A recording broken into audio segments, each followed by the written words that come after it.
ਕਾਫ ਕਮਲੀ ਹੋਈਆਂ ਸੋਹਣੇ ਯਾਰ ਪਿੱਛੇ, ਕਾਫ ਕਮਲੀ ਹੋਈਆਂ ਸੋਹਣੇ ਯਾਰ ਪਿੱਛੇ, ਰੱਤਣ ਗਈਆਂ ਦੀਨ ਇਸਲਾਮ ਵਿੱਚੋਂ। ਮਸਤੀ ਚੜੀ ਸੀ ਸ਼ੌਕ ਸ਼ਰਾਬ ਵਾਲੀ, ਕਲਮਾ ਪੜਾ ਮੈਂ ਕਿਹੜੀ ਜ਼ੁਬਾਨ ਵਿੱਚੋਂ। ਸ਼ਾਮ ਹੋਈ ਤੇ ਸ਼ਾਮ ਕਜ਼ਾ ਹੋ ਗਈ, ਭੁੱਲ ਗਈ ਨਮਾਜ਼ ਧਿਆਨ ਵਿੱਚੋਂ। ਮੁਹੰਮਦ ਬੂਟਿਆ ਵੇਖ ਸੂਰਤ ਸੋਹਣੇ ਯਾਰ ਦੀ, ਸੂਰਤਾਂ ਭੁੱਲ ਗਈਆਂ ਕੁਰਾਨ ਵਿੱਚੋਂ।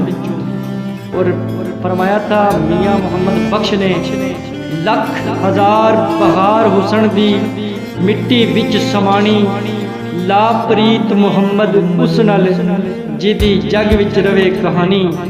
اور بابا قصور مند نے فرمایا تھا کہ کلمہ پڑھ کے کافر مسلمان ہوندے، کلمہ پڑھ کے کافر مسلمان ہوندے، مسلمان کفر دلاں وچوں کڈ دے ہی نہیں۔ کلمہ پڑھ کے کافر مسلمان ہوندے، مسلمان کفر دلاں وچوں کڈ دے ہی نہیں۔ کتے پہ جاون بندہ بہ جاوے، کتے پہ جاون بندہ بہ جاوے، بندے بیٹھے نو کتے وڈدے نہیں۔ یہ کتیاں دی عادت ہے قصور مندہ، یہ کتیاں دی عادت ہے قصور مندہ، بندے بیٹھے نو تے بندے چھڈدے ہی نہیں۔